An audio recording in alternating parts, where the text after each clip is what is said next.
إن الحمد لله الأكرم الذي خلق الإنسان وكرم وعلمه من البيان ما لم يعلم، فسبحان الذي لا يحصى امتداده باللسان ولا بالقلم. نشهد أن لا إله إلا الله وحده لا شريك له، ونشهد أن سيدنا وسندنا وحبيبنا وطبيب أرواحنا محمدا عبده ورسوله الذي أرسله بالحق بشيرا ونذيرا وداعيا إلى الله بإذنه وسراجا وقمرا منيرا. فقد قال الله تعالى في كلامه المجيد وبرهانه التوحيد: أعوذ بالله من الشيطان الرجيم. بسم الله الرحمن الرحيم.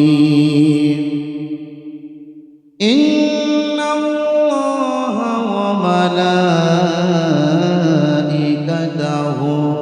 يصلون على النبي يا أيها الذين آمنوا صلوا عليه وسلموا تسليما.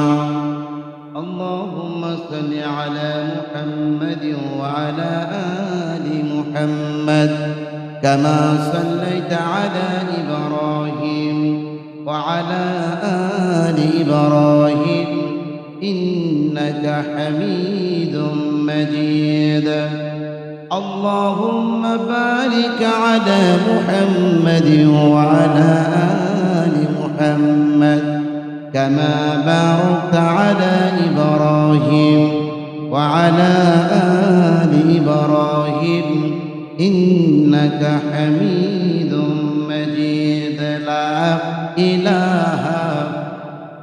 لا إله إلا الله محمد رسول الله. আপনারা কেমন আছেন?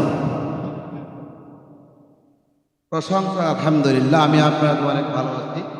প্রশংসা করলাম কার? সব জায়গায় সবখানে প্রশংসা হবে কার? প্রশংসা আমরা আল্লাহর কেন করি? আল্লাহ আমাদের সুস্থ রেখে মসজিদে নিয়ে বিভিন্ন কাজকর্ম মধ্য থেকে ফারাক করে আজকে আমাদেরকে 2 রাকাত জুমার ফরজ নামাজ আদায় করার জন্যই তো আমরা আসতে পেরেছি। অনেক মানুষ হাসপাতালে কাতরাচ্ছে, অনেক মানুষ হাসপাতালের বেডে শুয়ে ডাক্তার 24 ঘন্টায় তাকে সেবা দিচ্ছে। তো তাদের চেয়ে আমরা অনেক সুস্থ না ভাই? বলে তো আলহামদুলিল্লাহ। বিশ্বনবী মুহাম্মদ রাসূলুল্লাহ সাল্লাল্লাহু আলাইহি সাল্লামের পা মুবারকে আমাদের জীবন উৎসর্গ হোক, সকলে বলছি আমিন। গত জুমায় আপনাদেরকে বলেছিলাম যে আমরা আজকে মৃত্যু নিয়ে আলোচনা করব, কারণ মৃত্যু অত্যন্ত গুরুত্বপূর্ণ একটি বিষয় যেটা মানুষের জানা দরকার। পৃথিবীতে যত মানুষ এসেছে আসবে, আমরা যারা আছি প্রত্যেককেই এই দুনিয়া থেকে একদিন না একদিন চলে যেতেই হবে, এটাই সত্য। বাস্তব সত্য হচ্ছে আমরা দেখে দেখে পূর্বে যেগুলো ঘটে গেছে, যারা দুনিয়া থেকে বিদায় হয়ে গেছে, তাদের দেখে আমাদেরকে আমার দিলে অন্তরে ভয় ভীতি তৈরি করা উচিত।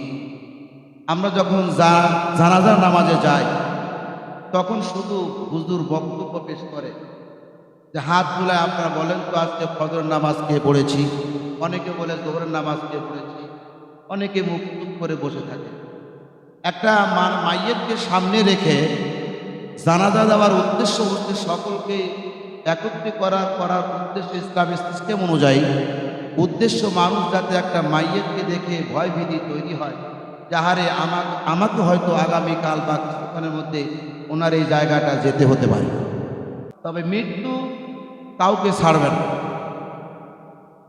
আল্লাহ রাব্বুল আলামিন বলেন, ওয়া কানা লিনাফসিন আন তামুতা ইল্লা বিইذনিল্লাহি কিতাবাম মুআজ্জালা।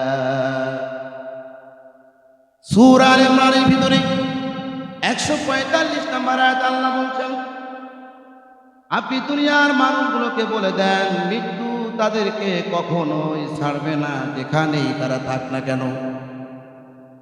আপনি নির্দিষ্ট একটা সময় আপনার দেওয়া হয়েছে, আপনার মৃত্যু হবে একটা সময় আল্লাহ নির্ধারণ করে দিয়েছেন। যখন সময় হবে তখন আপনার মৃত্যুটা হয়ে যাবে। এই দুনিয়া থেকে চলে যাওয়ার যখন সময় হয়ে যাবে, ঠিক 1 সেকেন্ড এদিক সেদিক হবে না, ঠিক সময় মতো আল্লাহ আপনাকে দুনিয়া থেকে নিয়ে যাবে। আমরা জানি মৃত্যু হবেই, কিন্তু আমরা সচেতন কোথায়? মৃত্যু থেকে বাঁচতে চাইলে আপনি বাঁচতে পারবেন না। নির্দিষ্ট সময় বলতে যারা সাগরের পানির নিচে দেখেন ডুবে মারা যাচ্ছে, ওখানে কোথায় আজরাল যেতে পারে না। সাগর অতই তল, পানির নিচে হাজারো মানুষ নৌকা, সেখানে গিয়ে দেখেন আজরাল সেখানে আপনার উপস্থিত হয়ে গেছে। এই হাইওয়ে রোডে যখন গাড়ি অ্যাক্সিডেন্ট করে, গাড়ির নিচে যখন একটা মানুষ পড়ে মারা যায়, ওখানে বুঝে আজরাল যেতে পারেন। তাহলে বোঝা যায় আপনার মৃত্যু যে কোনো সময় হতে পারে। 1 সেকেন্ডের আপনার সময় আল্লাহ আপনাকে দেবে না। যখন এই রশি টান দেওয়া হবে, ঘুড়ি আকাশে উঠছে, মরিচিকার পিছনে আপনি আমি ছুটছি, যখনই আল্লাহ ঘুড়ি, পৃথিবী নামক ঘুড়িটা আকাশের দিকে উড়াচ্ছেন, রশি কিন্তু আমার আল্লাহর কাছে, হায়াতের রশি কিন্তু আল্লাহর কাছে। যখন সন্ধ্যা হয়ে যাবে, টান দেবে, আমাকে আপনাকে অবশ্যই আল্লাহর দরবারে যেতেই হবে, কোনো মাপ নাই, কেউ বাঁচতে পারবে না। কুল্লু নাফসিন যায়িকাতুল মাউত, প্রত্যেক প্রাণীকে আল্লাহর দরবারে যেতে হবে, মৃত্যুর স্বাদ গ্রহণ করতেই হবে। তাহলে বোঝা গেল মৃত্যু এত সহজ নয়, আপনি চাইলেই বাঁচতে পারবেন না। কেউ 60 থেকে 70 বছর হায়াত পাইছে, এই 60-70 হায়াত বছর আপনি কি করলেন? প্রত্যেকটা জিনিসের সময় হিসাব আমার আল্লাহর দরবারে দেওয়া লাগবে। বাঁচা যাবে না রে ভাই, দুনিয়া ছেড়ে আপনাকে আমাকে চলে যেতে হবে, কিছুতে আপনি বাঁচতে পারবেন না। এতগুলো নবী দুনিয়াতে আসলো, রাসূল আসলো, সমস্ত নবী রাসূলকে আল্লাহ তাআলা নিয়ে গেছেন। আমার রাসূলের সাহাবীদেরকে নিয়ে গেছেন, তাবেঈন গেছেন, ইমাম 4 জন তারাও গেছেন। তারাই দুনিয়াতে এসেছিলেন, বড় বড় স্কলার, কোরআন বিষয়ক যারা গবেষণামূলক কথা বলতেন, তারাও এই দুনিয়া থেকে বিদায় হয়ে গেছে। তাহলে আপনি আমি কি করে থাকবো, এটা কি করে আমরা ভাবতে পারি? একই সঙ্গে ঘুরেছি, একই সঙ্গে লেখাপড়া করেছি, চলছি ফিরছি, খাইছি, কত আনন্দ মুখরিত সময়গুলো আমরা অতিবাহিত করেছি। আজ আপনার সঙ্গে সেই লোকটা নাই। আপনি দুনিয়াতে হাঁটছেন, যখন কবরের পাশে আপনি যাচ্ছেন, আপনি মনে মনে ভাবছেন আমার বন্ধু কত ভালো ছিল, একই সঙ্গে ঘোরাফেরা করেছি, আর সে মাটির নিচে শুয়ে আছে, আমি মাটির উপর দিয়ে চলাচল করছি। ওই সময়টা আপনার যে একদিন আসবে, এই চিন্তা করার নাম হচ্ছে মৃত্যুর ভয়। আমার বন্ধুগণ, আল্লাহ রাব্বুল আলামিন সূরাতুল জুমার ভিতরে বলছেন, কুল ইন্নাল মাউতাল্লাযী তাফিররুনা মিনহু ফাইন্নাহু মুলাকিকুম তুম্মা তুরাদ্দুনা ইলা আলিমিল গায়বি ওয়াশ শাহাদাতি আলিমিল গায়বি ওয়াশ শাহাদাতি ফায়ুনাব্বিউকুম বিমা কুনতুম তা'লামুন। আপনি বলেন, মাওতা মৃত্যু এমন একটা জিনিস, এমন একটা বিষয়, আপনাকে আজরাইল যখন আপনার ধাওয়া করবে, আল্লাহর পক্ষ থেকে যখন ঘোষণা হয়ে যাবে যে তুই বাড়ি মসজিদ এলাকার অমুক লোকটাকে আমার দরকার, তাকে নিয়ে তার হায়াত তাদেরকে নিয়ে আস। আজরাইল যখন চলে এসে বলবে, এমন একটা মানুষকে আল্লাহ তাআলা উদ্দেশ্য করে বলে দিলেন তাকে নিয়ে আসা হোক। মনে করেন এই মসজিদের ইমাম, সময় শেষ, তার মৃত্যুবরণের সময় হয়ে গেছে। এই লোকটার মৃত্যু আর সাধারণ মানুষের মৃত্যু কখনো কখনো একই হয় না। কারণ মোমেন বান্দার মৃত্যু আল্লাহর দরবার থেকে যখন আজরাইল রূহটা কবজ করার জন্য আসেন, শত শত ফেরেশতা ওই মোমেন বান্দার জন্য আহালান সাহালান বলার জন্য দাঁড়িয়ে থাকে। এই মুমিন বান্দাকে বলে, ইয়া আইয়ুহান নাস, ইয়া আইয়ুহান নাফসুল মুতমাইন্না, হে প্রশান্ত আত্মা, চলে আসো, চলে আসো, চলে আসো। আহ্বান যখন করা হয়, আজরাইল যখন আহ্বান করে, ইয়া আইয়ুহান নাফসুল মুতমাইন্না ইরজিই ইলা রাব্বিকি রাদিয়াতাম মারদিয়া, তাড়াতাড়ি করে চলে আসো, তোমার রবের দিকে তোমাকে যেতে হবে। এইরকম ভাবে মোমেন বান্দার আত্মার ছুটাছুটি করে না, আহলান সাহলান শব্দ শোনার সঙ্গে সঙ্গে আজরাইল হাতে চলে যায়। আবার এই মৃত্যু যখন বেঈমানদের মৃত্যু হয়, আল্লাহ কাফের, দুনিয়ার কাফেরদের যাদের মৃত্যু হয়, এই মৃত্যুগুলোকে দেখবেন খাস করে পড়ে মরে গেল। যারা বেঈমান, যারা কোরআন বিরুদ্ধাচার করে, যারা ইসলামের বিরুদ্ধে কথা বলে, আলেমদের বিরুদ্ধে কথা বলে, তাদের মৃত্যু দেখবেন সহজভাবে হয় না, খুব তাড়াতাড়ি করে মৃত্যুটা হয়ে যাবে। হয় অ্যাক্সিডেন্টে মারা যাবে, নতুবা হার্ট অ্যাটাকে মারা যাবে, স্ট্রোক করে মারা যাবে। কারণ কি জানেন? কিয়ামতের ময়দানে মুমিন বান্দার মৃত্যু আল্লাহ ধুকে ধুকে কষ্ট দেয়, এই কারণে দেয়, কারণ হচ্ছে কিয়ামতের ময়দানে আল্লাহ তাআলা তাকে দেখাবি, কর কিতাবাকা কাফা বিনাফসিকা ইয়াউমা আলাইকা হাসিবা, কর কিতাব। আপনি যখন দেখবেন আপনার কিতাবে আমি কাজগুলো করেননি, আল্লাহ বলবেন, বান্দা তোমার কোনো চিন্তা নাই, তোমাকে যে মৃত্যুর কষ্টটা আমি দিয়েছি, শত শত কষ্ট তোমাকে আমি দিয়েছি। কারণ কি জানো? জীবনে চলার পথে ভালো ভালো কাজ করার কারণে দুই একটা ভুল সগীরা গুনাহ তোমার হয়ে গিয়েছিল, ওই সগীরা গুনার কারণে মৃত্যুটা কষ্ট দিয়ে তোমাকে আমি নিয়ে এসেছি, যাতে মৃত্যুর কষ্ট সম্পর্কে আমাকে প্রশ্ন করতে না পারো।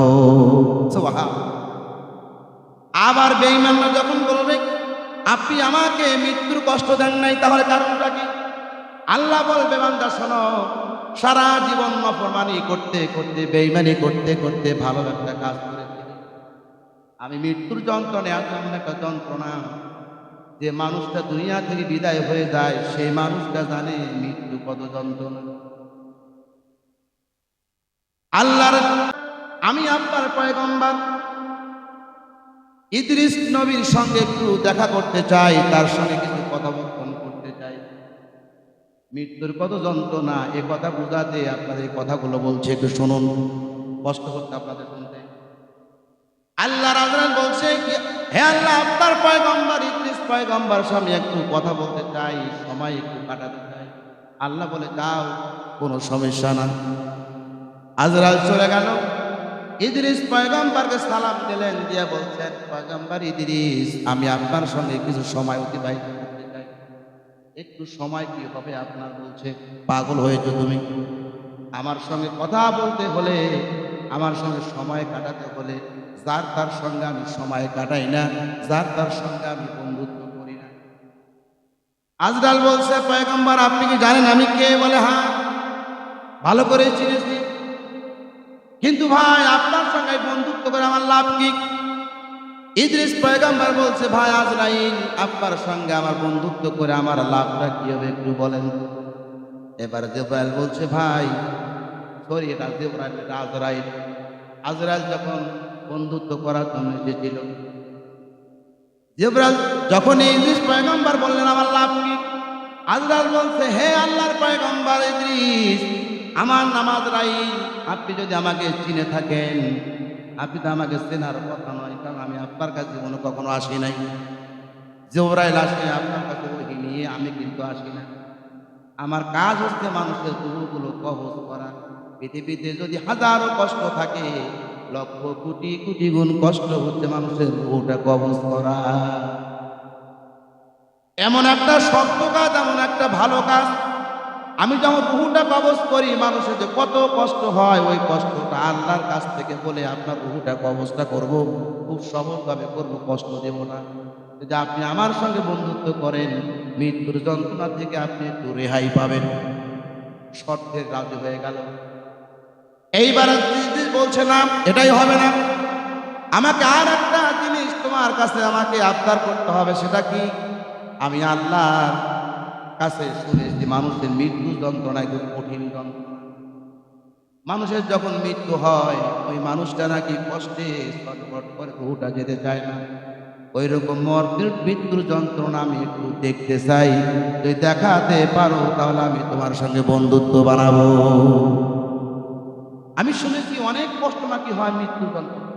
যখন নাকি আজরাইল ধরে, মানুষকে খট করে ধরার সঙ্গে সঙ্গে রুহটা নাকি ছটফট করে, মাথা থেকে পা পর্যন্ত ধরি, খুব নাকি কষ্ট হয়। এমন কষ্ট, কেমন কষ্ট হয় আমি একটু দেখতে চাই, আমাকে যদি দেখাইতে পারো তাহলে তোমার সাথে বন্ধুত্ব করবো।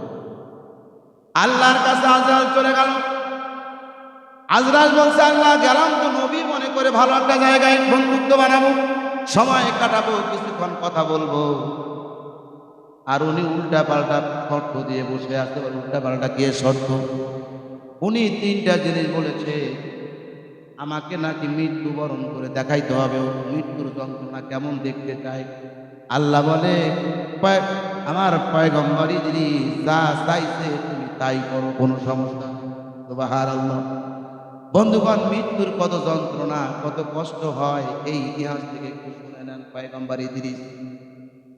এইবার ইদ্রিস পয়গম্বরের কাছে চলে যাওয়া হলো।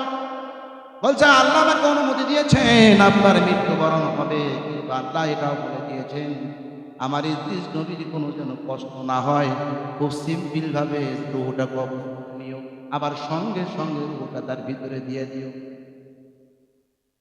আমার ভাইরা, হাজরাল আসলো।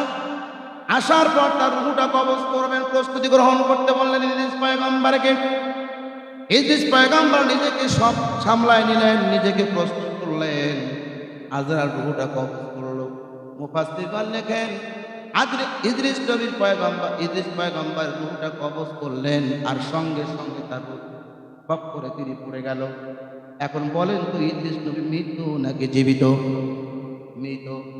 ইদ্রিস পয়গম্বর খপ করে পড়ে গেল, সঙ্গে সঙ্গে আজরাইল আবার রুহটা তাকে দিয়ে দিল। এবার জীবিত না মৃত? জীবিত। কিন্তু আল্লাহ বলছে একদিন না একদিন কোন প্রাণীকে, যে দুনিয়ার সমস্ত প্রাণীকে মৃত্যুর স্বাদ গ্রহণ করতেই হবে। এই লোকটা যে ইদ্রিস পয়গম্বর, রুহটা যখন কবজ হয়ে গেল, সঙ্গে সঙ্গে তার ভিতরে আবার রুহটা প্রবেশ করানো হলো। মুফাসসিরগণ লেখেন, কেউ বলেন 10 সেকেন্ড, কেউ বলেন 20 সেকেন্ড, যাই হোক না কেন, এই সময়ের মধ্যে ইদ্রিস নবী মৃত্যু এবং জীবিত স্বাদ পাইল কি পাইল না? পাইল। এবার ইদ্রিস পয়গম্বরকে আজরাইল জিজ্ঞাসা করলে, হে পয়গম্বর ইদ্রিস, বলেন তো কেমন লাগলো মৃত্যুর স্বাদ, কেমন কষ্ট হয়েছে? ইদ্রিস পয়গম্বর বলছে, আজরাইল এত কষ্ট হয়েছে বুঝাবো কি করে, যেন একটা জাতা ছাগল দাঁড় করাইয়া জব ছাড়ায় তার চামড়া ফুলাইয়া লবণ লাগাই দিলে যে কষ্ট হয়, তার হাজার গুণ কষ্ট আমার এই জীবটা কবজ করতে হয়েছে। আমার বন্ধুগণ, আল্লাহ সামান্যতম কষ্ট দিয়েছেন, এত কষ্ট দেন নাই যেটা সাধারণ মানুষকে দেওয়া হয়। বন্ধুরে, ইদ্রিস নবী যদি এত কষ্ট পান ওটা কবজ করতে, আমি আপনার ইমানটা কোথায়? আপনি কি চিন্তা করেছেন আপনার আমার কি হতে পারে, কি কষ্টটা হতে পারে এই রুহ কবজ করতে গিয়া? এইবার ইদ্রিস পয়গম্বরকে যখনই কথা বললেন, ইদ্রিস পয়গম্বর বলার সঙ্গে সঙ্গে সিজদায় পড়লেন, আর আল্লাহকে বলে, আল্লাহ আমি আর এটা ভুল করব না, এত কষ্ট আমি জানতাম না, আল্লাহ গো, মৃত্যু থেকে বাঁচতে চাইলে আমি বাঁচতে পারবো না, আপনার কাছে মৃত্যু যাতে না হয় এই দোয়াটাও আপনার কাছে আমি করতে পারবো না, কারণ মৃত্যু হবে, ওয়াদাকার ওয়াদান আলাইহি হক, আল্লাহর ওয়াদা কখনো মিথ্যা। এইবার ইদ্রিস পয়গম্বর শর্ত দিল মৃত্যুর কষ্টটা থেকে কি করে বাঁচা যায়। তো আল্লাহ বলবেন না, ইদ্রিস পয়গম্বর কৌশল করলেন কিভাবে মৃত্যু থেকে বাঁচা যাবে, এত কষ্ট আমি সহ্য করতে পারবো না। পৃথিবীর মানুষকে বলল, পৃথিবীর মানুষ, আমি নবী, আমার জানটা কবজ করতে কত কষ্ট হয়েছে, আর তোমরা তো সাধারণ মানুষ, তোমাদের কত কষ্ট হবে রে ভাই। আল্লাহকে ভুলে যেও না, মৃত্যুকে ভয় পাও, মৃত্যুকে স্মরণ করো, সারাদিন মৃত্যুকে স্মরণ করো। ইদ্রিস নবী তার জাতিকে এমন একটা মেসেজ যখন দিয়ে গেল, লাস্ট পর্যায়ে শর্ত দিল আজরাইল, আল্লাহকে বলে দাও, আল্লাহর কাছে অনুমতি নিয়ে এসো, আমি আর একটা শর্ত তোমাকে দিব, এই শর্ততে যদি তুমি রাজি থাকো তাহলে তোমার সঙ্গে আমি বন্ধুত্ব করব। আমার একটা কৌশল করলো ইদ্রিস পয়গম্বর, চিন্তা করে এত কষ্ট, মরার চেয়ে এত মরবো কেন, একবার তো মরেছি আমি, আর মরবে মানুষ? মানুষ একবার মারা গেলে আর একবার মরে? তাহলে ইদ্রিস পয়গম্বর মৃত্যু করার পর আবার জীবিত হলো যে ওনার। এই জন্য বন্ধু, তাফসীর জগতের মুফাসসিরগণ লেখেন ইদ্রিস পয়গম্বর মৃত্যুবরণ করেছে, স্বাদ পাইছে কি পায় নাই? আল্লাহ বলছেন, কুল ইন্নাল মাউতাল্লাযী তাফিরুনা মিনহু ফাইন্নাহু মুলাকিকুম সুম্মা তুরাদ্দুনা ইলা আলিমিল গায়বি ওয়াশ শাহাদা। প্রত্যেকটা মানুষকে একদিন না একদিন মৃত্যু থেকে কেউ যদি পালাতে চায়, কুল্লু নাফসিন যায়িকাতুল মাউত, সকলকেই মৃত্যুর স্বাদ গ্রহণ করতে হবে, প্রাণীর নামে যারা বিবেচিত। আর এই মানুষ প্রাণীগুলো যদি, প্রাণী যারা আছে তারা যদি মৃত্যু থেকে পালন করতে চায়, বাঁচতে পারবে না। ইদ্রিস নবী কৌশল করে বলছে, ভাই আজরাইল, আমি তোমার সঙ্গে আর একটা শর্ত বলে কি, আমি শুনেছি ইন্নাল্লাযীনা আমানু ওয়া আমিলুস সালিহাতি কানাত লাহুম জান্নাতুল ফিরদাউসি নুজুলা। আল্লাহ নাকি মুমিনদেরকে জান্নাত দেবেন, ইন্নাল্লাযী, নিশ্চয়ই যারা আমানু, ভালো কাজ করবে, ওয়া আমিলুস সালিহাত, কাজ করার পাশাপাশি সালেহ আমল করবে, ভালো কাজের আমলগুলো করবে ঈমান আনার পরে, ওই লোকগুলোকে নাকি আল্লাহ জান্নাত দিবেন। ওই জান্নাত নাকি এত সুন্দর, যদি কোনো মানুষ ধর্ম চোখে, দুনিয়ার কোনো মানুষ জান্নাতকে একবার দেখতে পায়, স্বপ্ন চোখে হোক বাস্তবে হোক, দেখতে পায়, ও কোনোদিন নফরমানি দুনিয়ায় করবে না। এত সুন্দর জান্নাতটা আমি একটু দেখতে চাই। সুবহানাল্লাহ। ইদ্রিস পয়গম্বর বলতে, আমি জান্নাতটা একটু দেখতে চাই, এই জান্নাতটা তুমি যদি আমাকে একবার দেখাও, আমি তোমার সঙ্গে বন্ধুত্ব করব। কারণ ইদ্রিস নবী কৌশল করেছে আমাকে আর যাতে মৃত্যুবরণ করতে না হয়, কারণ মৃত্যুর যে কষ্ট, এই কষ্টটা আমি সহ্য করতে পারবো না। কবরে রাজা কত যে কঠিন, সইতে যে আমি পারবো না। কবরে রাজা কত যে কঠিন, সইতে যে আমি পারবো না। মৃত্যুর যন্ত্রণা কত যে কঠিন, সইতে যে আমি পারবো না। ও দয়াময় হে রহিম, চাই যে শুধু তোমার করুণা। কবরে রাজা কত যে কঠিন, সইতে যে আমি পারবো না।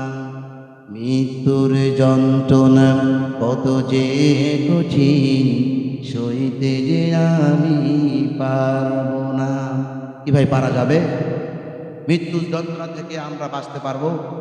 ইদ্রিস পয়গম্বর একটু সময় মৃত্যুবরণ করার পরে বুঝতে পেরেছে কত কষ্ট হয়, এখান থেকে আমাকে বাঁচতেই হবে, এভাবে হোক। আজরাইলকে বললো, জান্নাত নাকি অনেক সুন্দর, আমি জান্নাতটা দেখতে চাই। আল্লাহকে আজরাইল বললো, আল্লাহ আপনার পয়গম্বর ইদ্রিস জান্নাতটা একটু ঘুরে দেখতে চায়, তাদেরকে দেখাবো। আল্লাহ বলেন, মঞ্জুর, কোনো সমস্যা নাই, যাও দেখাও। এইবার ইদ্রিস নবীকে জান্নাত দেখার জন্য নিয়ে যাওয়া হলো। জান্নাত ঘুরতে ঘুরতে ঘুরতে ঘুরতে ঘুরতে বেশ কিছুক্ষণ ঘুরলো। ঘোরার শেষে যখন বের হওয়ার সময় গেটের পাশে একটা সুন্দর বিছানা, অনেক সুন্দর বিছানা একটা জায়গা রয়েছে। وسيق الذين اتقوا ربهم إلى الجنة زمرا حتى إذا جاءوها وفتحت أبوابها إلى آخر آية وسيق الذين اتقوا ربهم إلى الجنة زمرا যখন জান্নাতবাসীদেরকে বলা হবে ঢোকো, আবু আবুহা দরজাগুলো খুলে দেওয়া হবে। জান্নাতের দরজা যখন খুলে দেওয়া হলো, জান্নাতে যখন একদল মানুষ ঢুকবেন, জান্নাতে ঢোকার সঙ্গে সঙ্গে মনে করবে এত সুন্দর জান্নাত, এটাই মনে হয় জান্নাত, এত সুন্দর জান্নাত। ওখানে তারা বসে যাবে আর ভিতরে যাওয়ার চেষ্টা করবে না। এবার তাদেরকে আবার ধাক্কা হবে, যাওয়ার ভিতরে সুন্দর সুন্দর জায়গা আছে। সুবহানাল্লাহ, গেটের সামনে এত সুন্দর জান্নাত দেখে আর ওরা ভিতরে যাইতে চাইবে না, এটাই মনে হয় সুন্দর, আর বোধ হয় আর সুন্দর নাই। ইদ্রিস পয়গম্বর এত সুন্দর জান্নাত গেটের সামনে দেখে বিছানা দেখার পরে বিছানায় উঠে গেছে, উনি আর নামে না। আজরাইল বলে, পয়গম্বর আপনার সময়টুকুন শেষ, এখন বের হন। ইদ্রিস পয়গম্বর বলছে, আজরাইল তুমি কি বোকা হয়েছো আজরাইল? আমি মরণের স্বাদ জেনেছি, মরণ কত কষ্ট হয়। আমি যখন মৃত্যুবরণ একবার করেছি, কোরআন আমার কিতাবে, প্রত্যেকটা কিতাবে লেখা আছে, প্রাণীর নামে যারা বিবেচিত প্রত্যেক প্রাণীর মৃত্যুর স্বাদ গ্রহণ করতেই হবে। আমি তো স্বাদ গ্রহণ করেছি, আর তোমার সাথে ওয়াদা ভঙ্গ করি নাই। আমি কৌশল করে জান্নাতে ঢুকে গেলাম, আমি আর জান্নাত থেকে বের হব না। সুবহান। ইদ্রিস পয়গম্বর এখনো জান্নাতে বসে আছে। আজরাইলকে বলছে, আর আজরাইল বলে, আল্লাহ আপনার পয়গম্বর যে ইদ্রিস বাইর হয় না, কি করবো? বারবার করার দরকার নাই, যেহেতু সে মৃত্যুবরণ করেছে, ওকে মৃত্যুবরণ করলে তো জান্নাত সে পাইতই। যেমনি হোক সে জান্নাত ঢুকে গেছে, ওকে পারাবাড়ি করিস না, চলে আয়। আজরাইল বলছে, না এটা কেমন কথা, আমি বন্ধুত্ব করতে চাইলাম, আমি সময় কাটাবো কার সঙ্গে? ইন্নাল্লাযীনা আমানু ওয়া আমিলুস সালিহাতি কানাত লাহুম জান্নাতুল ফিরদাউসি নুজুলা খালিদিনা ফিহা লা ইয়াবগুনা আনহা হিওয়ালা। ইদ্রিস পয়গম্বর বলছে, তুমি আমাকে বের করবা কিভাবে? জোর করে চাইলে পারবে না। শর্ত হচ্ছে, আমার আল্লাহ নিজে বক্তব্য দিয়েছেন, খালিদিনা ফিহা লা ইয়াবগুনা আনহা হিওয়ালা। যারা একবার সুন্দর জান্নাতে ঢুকবে তারা আর কোনোদিন বের হবে না। আল্লাহর ওয়াদা অনুযায়ী জান্নাত ঢুকেছি, আর আল্লাহর ওয়াদা অনুযায়ী জান্নাত থেকে আমাকে কেউ আর বের করতে পারবে না। সুবহানাল্লাহ। ইদ্রিস পয়গম্বর জান্নাতে এখনো বসা। আমার বন্ধুগণ ভাবছেন হয়তো ইদ্রিস পয়গম্বরের মতো আমিও কৌশল করে জান্নাত ঢুকবো, সম্ভব হবে? কোনো কিছুতেই সম্ভব হবে না। বাইরে তার নবী ছিল, নবীর মর্যাদা, নবীর আদর্শ, নবীর কথাবার্তা, আর আপনারা মানুষ চলাচল আদর্শ কথাবার্তা নবীর সঙ্গে মিলে না। মৃত্যুর স্বাদ কেমনি আপনি মিলাতে যাচ্ছেন বলেন? এই জন্য মৃত্যুকে ভয় পেতে হবে, সারাক্ষণ ভয় পেতে হবে। কবর আপনাকে হাঁ করে বসে আছে, সাপের মতো বসে আছে, খপ আমি পড়ার সঙ্গে সঙ্গে খপ করে ওই সাপটা আপনাকে যেমন গিলে ফেলবে, কবর ঠিক হাঁ হয়ে আছে আল্লাহর কাছে। দিনে 70 বার করে চিৎকার করে ডাকতে থাকে, তোমার বান্দাগুলোকে কখন নিয়ে আসবা। যেমন ধরুন আপনি একজন মানুষ, একটা উপন্যাসের গল্প আপনাদের শোনাই মৃত্যু নিয়ে। জঙ্গলে একটা মানুষ হাঁটছে, দীর্ঘ সময় হাঁটাহাঁটি করছে, হঠাৎ করে জঙ্গল থেকে একটা সিংহ বের হয়ে তাকে তাড়া করছে। দৌড়াতে লাগলো লোকরা, এত দূর দৌড়াচ্ছেন, সিংহ পিছে পিছে দৌড়াচ্ছেন, বাঁচার মতো কোনো জায়গা নাই, কোথায় বাঁচবে? সিংহ ধরে ফেলবে, তাকে খেয়ে ফেলবে, কি করে তাকে কোথা থেকে বাঁচবে? দৌড়াতে দৌড়াতে একটা গর্ত পেল, বিশাল আকারে গর্ত। ওই গর্তের মধ্যে ঝাঁপ দিয়েছেন, ঝাঁপ দিয়ে দেখেন নিচে যাওয়ার আগে, ঝাঁপ দেওয়ার আগে দেখলেন উপরে একটা গাছ, গাছের উপর দিয়ে ঠালটা বরাবর একটা রশি, ওই রশিটা গর্তের মধ্যে ঝুলন্ত অবস্থায় আছে। কথা কি বোঝা যাচ্ছে ভাই? এইভাবে রশি ঝুলান্ত আছে, লোকটা লাফ দিয়ে রশি ধরেছে, নিচেও পড়ে না, উপরে উঠতে পারে না। রশি ধরে একটু অন্তত নিজের শ্বাস ছেড়েছেন, প্রশান্তির শ্বাস, বেঁচে গেলাম। কিছুক্ষণ পর উপরে তাকিয়ে দেখে সিংহ গর্তের উপরে হাঁ করে, মুখখান হাঁ করে আছে, ওরে উঠলেই ওকে খেয়ে ফেলবে। উঠা যাবে ভাই?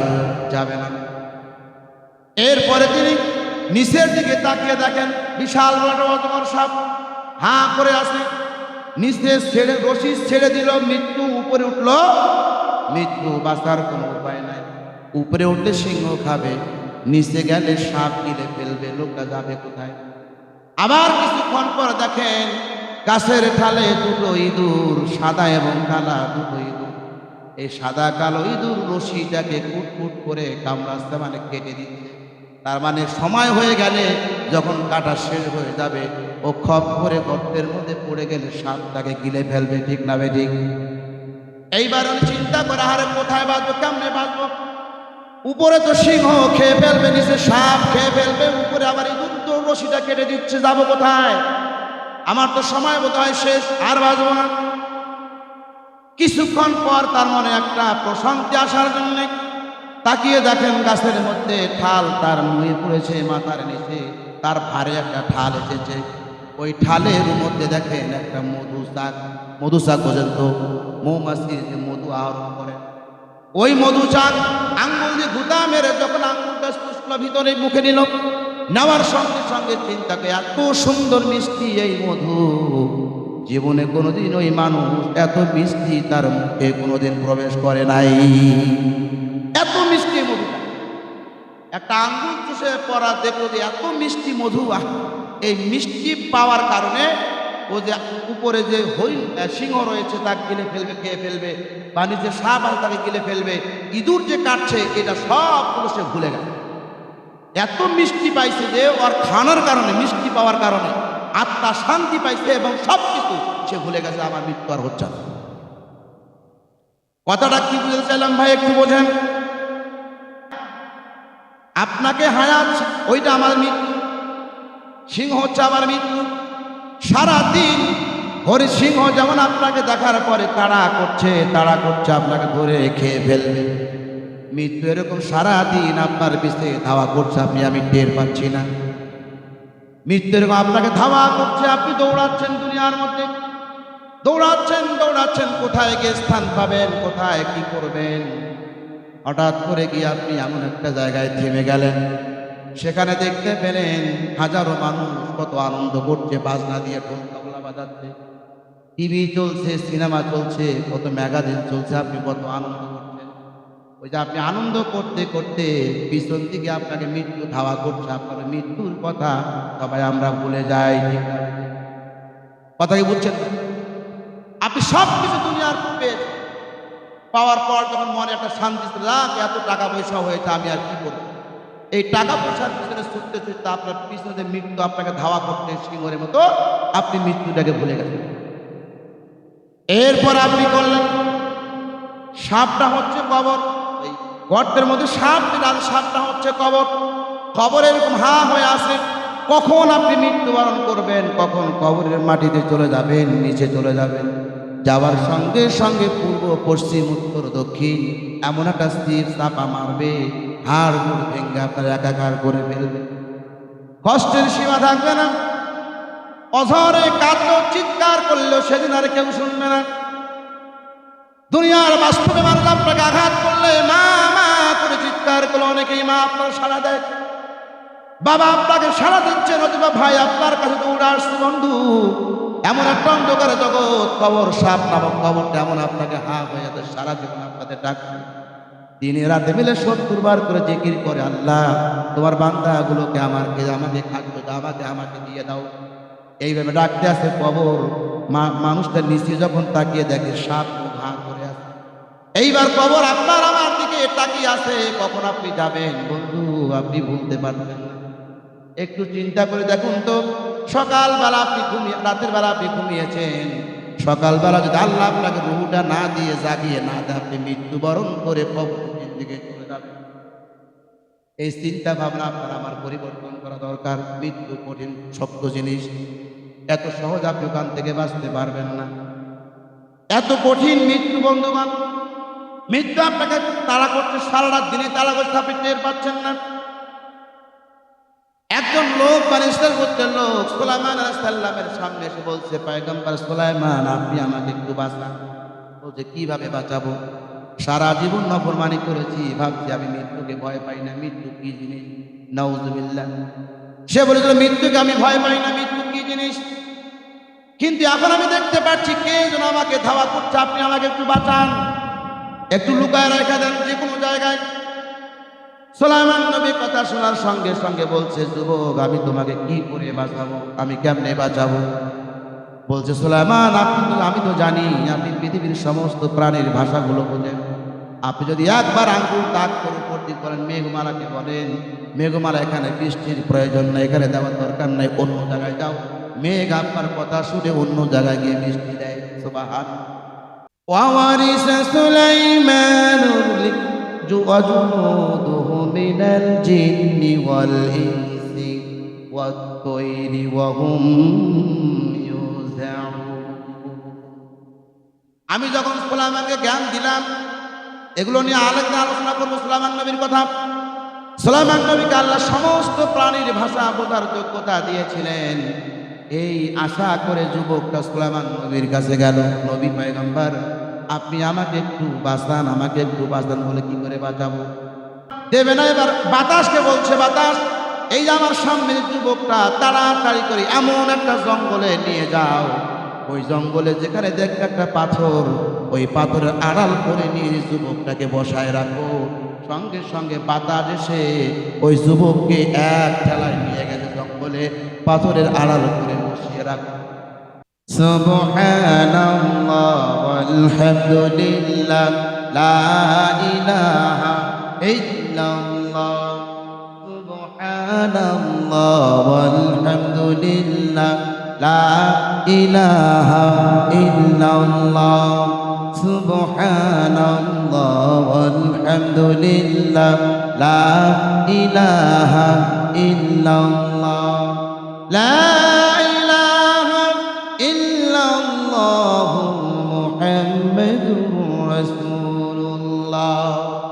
সুলাইমান পয়গম্বর বাতাসকে যখন বলল, বাতাস এবার যুবকটাকে এক ঠেলায় নিয়ে গেছে জঙ্গলে, নিয়ে পাথরের উপর রেখে দেওয়া হলো।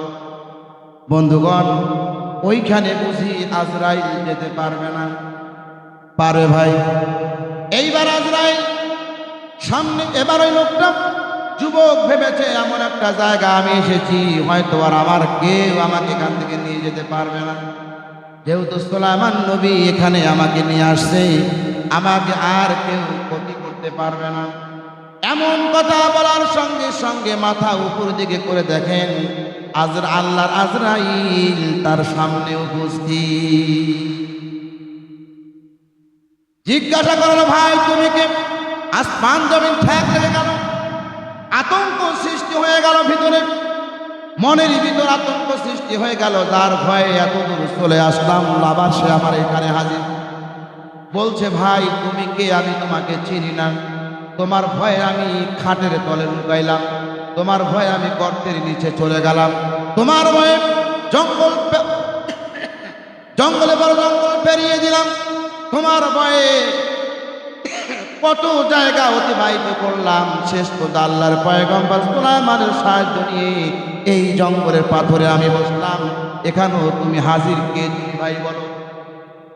এইবার যখন বলছে, ভাই যুবক তুমি আমাকে চিনতে পারবে না, আমার নাম হচ্ছে মালাকুল মউত। আমি মানুষের জীবন রূহগুলো কবজ করে ফেলি। আজ সেই কাজটা করার জন্যে তোমার পিছনে আমি লেগেছি। তুমি আমাকে দেখে ভয়ে যে ছুটাছুটি করছো, কুল ইন্নাল মাউতাল্লাযী তাফিরু তুম্মা তুরাদুনা মিনহু। আল্লাহ বলেন কখনো তুমি মৃত্যু থেকে পলায়ন করে বাঁচতে পারবে না। ও যুবক আমি তোমার সামনে হাজির, তুমি পলায়ন করেছো, বহু জায়গায় তুমি আমাকে ঘুরিয়েছো, সাগর পার হয়েছ, নৌকা দিয়ে পার হয়েছ, গর্তের মধ্যে লুকিয়ে তুমি সময় কাটিয়েছো। তার মানে এতগুলো সময় অতিবাহিত করার অর্থ হচ্ছে ওই সময় তোমার হায়াত শেষ ছিল না, এখন তোমার হায়াত ছাড়া আমি তোমার টাইম মধ্যে তোমার সামনে চলে এসেছি। হায়াত শেষ না হওয়া পর্যন্ত এক সেকেন্ড এদিক সেদিক হবে না, কারণ মৃত্যু ঠিক না বেদিক। বন্ধুগণ, দেখবেন কোনো মানুষ মৃত্যুর আগে 1 মাস আগে বা 2 মাস আগে বা 10 দিন 7 দিন আগে প্রচুর পরিমাণ খানা খাচ্ছে। এরকম লোক হয় না? অনেক লোক দেখবেন মৃত্যুর আগে উনি মৃত্যু হবে উনি বুঝতে পারবে না। আমরা দেখি যে অনেক মানুষ খাচ্ছে, পুরা দামে খায়, মানে যা দিচ্ছে তাই খাচ্ছে, এত রুচি হয় শেষ বয়সে। মানুষ জিজ্ঞাসা করে, ভাই তোমার পেটে কি গরু মারা গেছে, তুমি এত খাও কেন? কিন্তু হাদিস বন্ধু এটা আন্দাজি খায় না। কিছুদিন পর দেখবেন লোকটা মারা গেল, ওই কথাটা নিয়ে সবাই আমরা কানাকানি করে, আহারে লোকটা কি খানাটা খাইছিল, কি ভাই বলি না? গল্প করি, আমার ভাইটা, আমার দুলা ভাই, আমার বোনটা, আমার অমুক চাচা অমুক ভাই খুব খানা খেয়েছিলাম মৃত্যুর আগে। তার মানে ওই লোকটা এত খানা খাওয়ার অর্থে হচ্ছে তার হায়াত শেষ। রিজেক আছে, রিজেক পর্যাপ্ত পরিমাণ আছে, ওই হায়াত কম থাকার কারণে ওই হায়াতের মধ্যে তাকে রিজেকগুলো শেষ করতে হবে। এই জন্য মৃত্যুর আগে মানুষ তাড়াহুড়া করে খানাগুলো বেশি করে খায়। আবার দেখবেন 1 মাস ধরে বিছানায় পড়া, খানা পিনা বন্ধ, পানি টুকুন খাচ্ছে না, জীবিত আছে খাইতে পারে না, মুখে দেয় জুস দুধ কত করে দিচ্ছে, দেওয়ার পরেও দেখবেন 2 সাইড থেকে বয়ে বয়ে পড়ে যাচ্ছে, ভিতরে যায় না, গিলতে পারে না। তার মানে তার রিজেক নাই, হায়াত আছে। কথা কি বুঝে পারলো? হায়াত আছে এই জন্য বেঁচে আছে, আর রিজেক শেষ, তাই তার ভিতরে যা দিচ্ছে যাচ্ছে না। রিজেক যখন শেষ হয়ে যায়, হায়াত শরীর থেকে যায়, মুখে কিছু যাবে না, ভিতরে কিছুই যাবে না। আবার যদি হায়াত অল্প থাকে, 4 দিন 5 দিন হায়াত থাকে, কিন্তু তার অনেকগুলো রিজার্ভ রয়েছে, তার রিজেক, ওই রিজেকগুলো শেষ না হওয়া পর্যন্ত আল্লাহ কারো মৃত্যু দেবে না। আপনার যতগুলো রিজেক বন্টন, আপনার যতগুলো রিজেক এই কপালে লিপিবদ্ধ করা হয়েছে, আপনার জন্য যা বরাদ্দ করা হয়েছে, এই রিজেক শেষ না হওয়া পর্যন্ত আল্লাহ আপনার মৃত্যু দেবে না। সুবহানাল্লাহ। এখন আপনি বলেন, হুজুর আমি যতগুলো অনেকগুলো সম্পদ করেছি, জায়গা জমি করেছি, টাকা পয়সা করেছি, এগুলো আমি সারা জীবন বসে খাইলো পুরাবে না। তার বোঝা গেল আমার রিজেক যদি শেষ না হয় আমার মৃত্যু তো হবে না, তাহলে কথা বলে লাভটা কি? এরকম মানুষ আছে না নাই? কোটি কোটি টাকার মালিক আছে, আমার কি লাগে? আর রিজেক যতক্ষণ থাকবে আমার মৃত্যু হবে না। বন্ধুরে একটু ভালো করে কানটা খাড়া করেন, তাহলে বলি, ওমান আ'রাদা আন যিকরি ফাইন্না লাহু মাঈশাতান দানকা ওয়া নাহশুরুহু ইয়াওমাল কিয়ামাতি আ'মা। আপনি যে কথাটা বলবেন সে কথার জবাব কোরআনে আছে না নাই? আছে না নাই? আমি আপনার কোরআন দিয়ে কি কথাগুলো বলতেছি, একটাও কি আমি কিস্সা কাহিনী বললাম? সমস্ত কথা আপনার কোরআনের আয়াত দিয়ে বুঝাই দিচ্ছি। যে কথা আপনি প্রশ্ন করবেন তার কথার উত্তর আল্লাহ কোরআন আগে দিয়ে দিয়ে। আপনি যদি বলেন আমার রিজেক আছে, কোটি কোটি টাকার মালিক আমি, সম্পদ গোলা ভরা ধান, এগুলো সারা জীবন আমার বাস্তা কাস্তা নিয়ে খাইলো পুরাবে না, আর আমি জানি হ্যাঁ রিজেক যদি না থাক, রিজেক যদি না পুরায় আমার মৃত্যুও হবে না, এই চিন্তা করে গোপে তেল লাগাইয়া মানুষ আমরা বসে থাকলে কি চলবে ভাই বলেন তো? না। এই জন্য আল্লাহ বলছে, তোমার ধন দৌলত যা কিছু আছে, টাকা পয়সা সম্পদ যা কিছু আছে রে গোলাম, তোমার ওই সম্পদগুলো আপনি দেখবেন একদিন কোন দিক দিয়ে বের হয়ে যাচ্ছে আপনি টের পাবেন না। দনটা আল্লাহ আই ক্যান চ্যালেঞ্জ, আমি তোমাকে চ্যালেঞ্জ করে দিলাম, তুমি যদি মনে করো এই সম্পদগুলোই তোমাকে হায়াত বৃদ্ধি করবে, সম্পদ এই টাকা পয়সা এই অর্থ সম্পদই তোমাকে সারা জীবন বেঁচে রাখতে পারে, এমন চিন্তাধারা তুমি যদি করো, আই ক্যান চ্যালেঞ্জ, তোমার ওই সম্পদ আমি হায়াত পর্যন্ত যদি শেষ করতে না পারো, তোমার ওই পরিবার থেকে যাতে তোমার সম্পদগুলো শেষ হয়, এমন একটা বড় বড় রোগ দিব, ওর পিছনে খরচ করে তোমার সম্পদ শেষ হয়ে যাবে। কথা ভুল বলছি ভাই? আল্লাহ বলছে দরকার আই ক্যান চ্যালেঞ্জ, আমি তোমার সাথে চ্যালেঞ্জ করলাম, তোমাকে ভোগ করতে দিব না। টাকা পয়সা আছে, তোমার সম্পদ আছে, তোমাকে ভোগ করতে আমি দেব না, এক সেকেন্ডে দৃষ্টি করতে দেব না। তোমার যে হায়াত আমি দিয়েছি, ওই হায়াত থেকে এক সেকেন্ডে মাথা নড়ার সময়টুকু তুমি পাবে না। আজরাইল আসবে আর আপনার আমার রুহটা নিয়ে যাবে, এটাই সত্য কথা। ঠিক না বেটি? এই সত্য কথাটাকে আপনাকে জীবনে বাস্তবায়ন করতে হবে। সময়গুলো কতগুলো আপনার কাটিয়ে দিয়েছি, এই সময়গুলো কত সময় অতিবাহিত করেছি, কত কষ্ট করে জীবনে চালার জন্য, পেটটাতে একটু খানা দেওয়ার জন্য কত চেষ্টা করছি। হ্যাঁ, আল্লাহ আপনাকে বলেছে তুমি আমার জমিনে ছড়িয়ে পড়ো, জমিনে রোজগার করো, কাজকাম করো, রায় আয়োজগার করো। এই আয়োজগার করার মাধ্যমে তুমি আমার প্রশংসা আদায় করো। তাহলে কর্মজীবনে, ধর্মজীবনে প্রত্যেকটা জায়গায় আল্লাহর প্রশংসা আছে না নাই? প্রশংসা করতে হবে। আল্লাহ তাআলার প্রশংসা যদি আপনি করতে না পারেন, আল্লাহ মনে করেন যে আমার মৃত্যু, আর কোথায় বাপ, এখন ভাই, বড় ভাই বেঁচে আছে, আমার আব্বা বেঁচে আছে, আমার দাদা বেঁচে আছে, আমার দাদার দাদা বেঁচে আছে, তাতে কি আপনার মৃত্যু আটকাবে? আটকাবে ভাই? আমার বন্ধুগণ, আশার সিরিয়াল আছে দুনিয়ায়। এই দুনিয়া আপনি আসবেন, আশার সিরিয়াল আছে। বাবা এসেছে দুনিয়ায়, বাবা থেকে মা, মার পর থেকে তো আপনি এসেছি। আমি বড় ভাই হয়েছি, আমার মেজো ভাই, তারপর ছোট ভাই, এইভাবে আসতেছি। কিন্তু এমনও সময় হতে পারে আমি বড় ভাই, সবাই পরিবারের মধ্যে 5টা ভাই মনে করেন, সকল পরিবারের মধ্যে কিছু কিছু ভাই আছে, বড় ভাই, ছোট ভাই, মেজো ভাই সবাই আছে। একটা পরিবারের মধ্যে 7টা ভাই, আমার নিজের চোখে আমি দেখেছি 7 ভাই আছে। এই 7 ভাই আছে, একটা মেয়ের আশায় পরিবারের মধ্যে আল্লাহ তাআলা আরো বাচ্চা আনতেছে, সন্তান দিতেছে উনি। এইবার দেখেন এমন একটা সন্তান, 7টা সন্তানের পরে যখন 8ম নাম্বার সন্তানটা আসতেছে, পেটে থেকে আসার সঙ্গে সঙ্গে মৃত্যুবরণ করেছে। বলেন তো, বড় ভাই বেঁচে থাকতে, ছোট ভাই, মেজো ভাই বেঁচে থাকতে, গর্ভ থেকে আসার পরে সন্তানটা মারা গেল। এখানে কারো সিরিয়াল লাগবে মৃত্যুতে? বলেন তো, কারো সিরিয়াল লাগে না রে ভাই।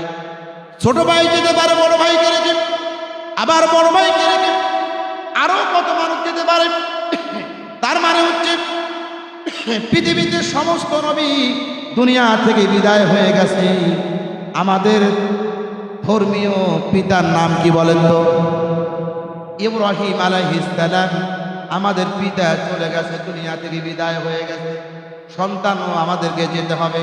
আমার বন্ধুগণ, মৃত্যুর যেমন সিরিয়াল নাই, আপনি কে আগে যাবে, কে আগে মারা যাবে, সিরিয়াল চিন্তা করে লাভ নাই। আপনি বলবেন না আমার বাবা বেঁচে আছে, আমার বড় ভাই বেঁচে আছে, তারা দুনিয়া থেকে যায় না, আমি যাব কেন? সিরিয়াল লাগে না রে ভাই। আমার আল্লাহ বলছে, বান্দারে এই সিরিয়াল আমি দেই নাই। আপনাকে 5টা জগতে আল্লাহ দুনিয়াতে পাঠিয়েছে। কয়টা জগৎ বলেন তো? জোরে বলেন, কয়টা? 5টা জগতে আল্লাহ আপনাকে নিয়ে এই পর্যন্ত কবরে নিয়ে আসবে। একটা হচ্ছে পুতুল রুহের জগৎ, আরেকটা হচ্ছে পুতুল মায়ের পেটের জগৎ, 3 নাম্বার হচ্ছে পৃথিবীর জগৎ, 4 নাম্বার হচ্ছে কবরের জগৎ, 5 নাম্বার হচ্ছে আল্লাহর উপর আবার আপনাকে উঠতে হবে। এই 5টা জগৎ আপনাকে আল্লাহ এই দুনিয়াটা একটু ঘোরার জন্য পাঠিয়ে দিয়েছে। কুল সিরু ফিল আরদ কাইফা কানা আকিবাতুল মুকাজ্জিবিন। হে গোলাম, আমার দুনিয়াতে একটু ঘুরে দেখো, আমি পার কোথায় কি বসিয়েছি, কোন জায়গায় গাছ লাগে সে জায়গায় দিয়েছি, কোন জায়গায় নদী লাগবে নদী দিয়েছি, তোমার যা লাগে আমি তাই দিয়েছি। সুন্দর একটা স্ট্রাকচার তৈরি করলাম। ও গোলাম, তুমি আয়নার সামনে গিয়ে তাকাও, কত সুন্দর ভুরু দিলাম, কত সুন্দর চক্ষু দিলাম, কত সুন্দর দুটো চোখ দিয়েছি, 2টা হাত দিলাম, 2টা পা দিলাম। তুমি আয়নার সামনে গিয়ে তাকিয়ে দেখো, এত সুন্দর করে তোমাকে বানালাম একটাই কারণ, তুমি আমার প্রশংসা আদায় করবা। এই জন্যে পাগল মন আমার, ভাই শোনা যায়? যাচ্ছে? পাগল মন আমার, শোনেন সবাই, শোনেন সমাচার, হাসর হাসর কানে শুনি, হাসরের কি জ্বালাতন, সূর্যের তাপে মাটি হইয়া যাবে লাল বরণ। পাগল মন আমার, শোনেন সবাই, শোনেন সমাচার, ভাই যাবে বোনের কাছে, বোন পরিচয় দেবে না, বোন বলিবে দুনিয়াতে ভাই আমার ছিল না। পাগল মন আমার, শোনেন সবাই শোনেন সমাচার। আমার ভাইরা, মসজিদের আলোচনাগুলো খুব সংক্ষিপ্ত হয়, অল্প সময়ে যতটুকুন বললাম আপনারা কি কথাগুলো বুঝতে পেরেছেন ভাই? বুঝতে পেরেছেন তো না? এই বুঝলেই আপনাদের হাজারো কথার মধ্যে একটা কথা আপনাদেরকে বলছি, আজকে সত্য ঘটনাগুলো আপনাদের বলে গেলাম। মৃত্যু থেকে কেউ যেমন বাঁচতে আমি পারবো না, আপনি আমি কেউ পারবো না, সবাই যখন চলে গেছে এই মৃত্যুকে আপনি আমি ভয় করতে পারবো ইনশাআল্লাহ। কেমন ভয় করবেন? যখন জুয়া খেলবেন তখন মনে করবেন যে না, এখানে কারো কথা আমি শুনবো না, কেউ আমাকে বাধা দিচ্ছে না, হয়তো আমাকে কেউ বাধা দিচ্ছে না। জেনা করছেন কেউ বাধা আপনাকে দিচ্ছে না, আপনি খারাপ কিছু করছেন কেউ আপনাকে বাধা দিচ্ছে না, আপনি এমন কিছু কাজ করছেন পৃথিবীর কেউ দেখে নাই, দেখছেন কে? আল্লাহ দেখেছেন। এমন একটা টেন্ডেন্সি, এমন একটা মনোবল নিয়ে যদি আপনি কাজগুলো করেন, মনে করবেন সেদিন থেকে আল্লাহ আপনাকে সমস্ত খারাপ কাজ থেকে ফিরিয়ে আনবেন। আর আপনার চিন্তাধারাগুলোকে পরিবর্তন করতে হবে। এখন সিস্টেম বাইর হয়েছে লুডু খেলা, লুডুর মধ্যে অনেক মানুষ জুয়া খেলছে। কি ভাই খেলে না? কিয়ামতের ময়দানে যারা জুয়া খেলছে, দুনিয়ায় যারা জুয়া খেলতে সময় অতিবাহিত করছে, কাল কিয়ামতের ময়দানে শুয়োরের রক্তের মধ্যে হাত চুবানো হবে। জুয়া খেলা হারাম, এটা চলবে না, এ খেলা হারাম। জুয়া বলতে সম্পূর্ণ হারাম। এই জুয়ার টাকায় ভাত খাওয়া হারাম, পরিবার চালানো হারাম। এই জুয়ার টাকা আপনি ভালো কিছু করবেন, সমস্ত কিছু হারাম। আপনি জুয়ার টাকা দিয়ে চাউল কিনে এনে ভাতটা খাবেন, হারাম। অতএব যখন আপনি জুয়া খেলছেন, যদি আপনি মনে করেন যে আল্লাহ আমাকে দেখছে, আমার মৃত্যু সামনে আমাকে ধাওয়া করছে, আমার মৃত্যু এখনই হতে পারে, এমন চিন্তাধারা করে যদি আমি কাজগুলো পরিচালনা করতে পারি, ইনশাআল্লাহ আজিজ আল্লাহ আমাদের সবাইকে মুমিনের কাতারে নামটা লিপিবদ্ধ করে মৃত্যুবরণ করাতে পারে। ঠিক না বেটি? আল্লাহ তাআলা আমাদের সকলকেই সঠিক রাস্তা, ইমানি রাস্তায় চলার তৌফিক দান করুন। সকলে বলছি আমিন। ওয়া আখিরি দাওয়ানা আলহামদুলিল্লাহি রাব্বিল আলামিন। আসসালামু আলাইকুম ওয়া রাহমাতুল্লাহ।